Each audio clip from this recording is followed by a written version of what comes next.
So I'm here today with Brandon Boruck, who is our director for Cat on a Hot Tin Roof. Brandon, why don't you give us a little bit of history on yourself? Well, hi everybody. Like you said, I'm Brandon Boruck. Quick rundown history. I am from the Midwest. I've been studying from parts of California all the way to London. I'm definitely like to move around a lot, and I have a big, in-depth love for classical writing and text, and to take on such a pinnacle directing job of Cat on a Hot Tin Roof here in beautiful Hideaway, Eustis, I'm just so excited and so grateful. What inspired you to direct Cat on a Hot Tin Roof, and why now at Hideaway Performing Arts Center? I mean, the inspiration just came in the moment after working on the importance of being earnest here in Hideaway and here at Eustis, and then I've always had a fond love for doing directing, way back during my high school years.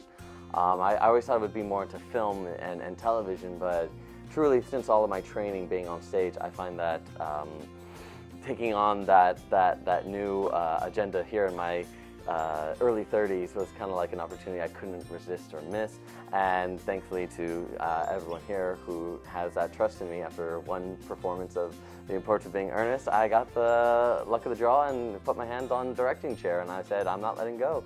And so that's why I'm here today, and I'm so excited to do it. And how will you approach directing such an emotional and intense and layered play as this one? I would say you have to approach anything with equanimity, kindness, respect.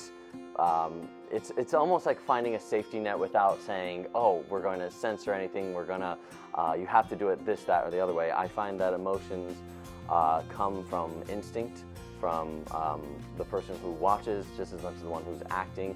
So for me, I really find that the more I can let people discover, right, and maybe there's little hints and droplets of the writing and text that will completely be seen when you listen and read and watch Tennessee Williams' work. I don't have to direct anyone completely. I just let everyone go, can you feel it? Can you see it? Can you hear it? And can you go with it? And that's kind of where I'm going with the technique of my direction. What themes in this production will resonate most strongly with today's audiences?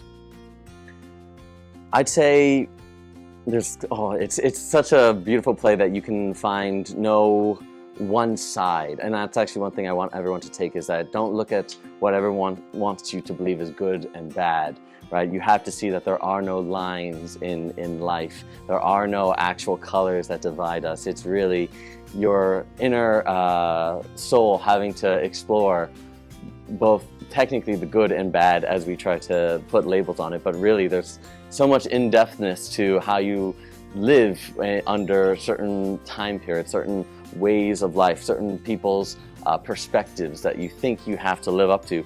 And so finding that self-discovery, finding that way of acceptance, or never accepting limits that others may have put on you, or the time frame of life has put on you, and how to break free of that. So I think there's a lot of, like I said, discovery of the self, but there's also ways of finding ways to break free of what people perceive life should be, or perceive you to be as a person. And I think that's what most people hopefully will discover in that long-winded answer that I'm giving. Almost like breaking cultural bounds. Absolutely. How will you work with the cast to bring depth and authenticity to such complex characters? With my nearly 15 years of training from all over the world, I have to say I'm going to really get the cast to not try, to really find that the words are all, and then if there's ways to implement certain emotional exercises and find that the more that they find the instinct of this character and they're having fun and going, that's more or less where I'm going to start, and let it all just play out, because there's nothing I believe needs to be exactly as thus, except maybe don't try to act, because I find that a very ironic thing in theater. You don't need to try so hard. You're actually much better than you think you are. So I'm definitely going to make sure the cast knows that they're doing exactly what they do, as long as they speak the text without trying.